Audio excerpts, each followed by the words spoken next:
Okay, a couple of examples. The first example is a series. It's called the Tuesday Times Roundtable series that was launched in conjunction with a course called How We Know What We Know. And that's a course in the core curriculum.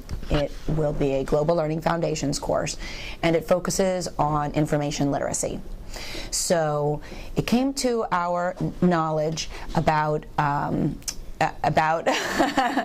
a year ago that Student Government Association, which funds, they spend about $15,000 on the New York Times readership program, they were not satisfied with the use of the New York Times newspaper to really build a culture of reading.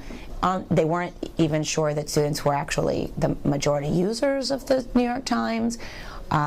They felt like they were just giving out free newspapers and it wasn't necessarily benefiting students.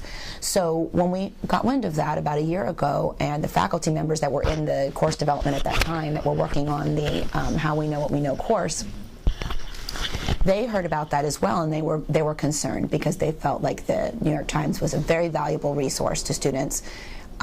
So what we did was we met with the faculty from that course, the Student Government Association, the representative from the New York Times, and our office. And we started by simply creating a list of outcomes, measurable outcomes, that Student Affairs wanted to see from their New York Times readership program. They wanted to see that students were accessing the newspapers. They wanted to see that it was creating a culture of reading around the campus, reading the newspaper.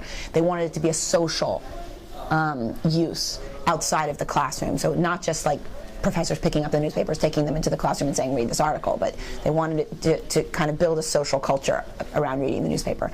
And they wanted to see that students were actually benefiting educationally.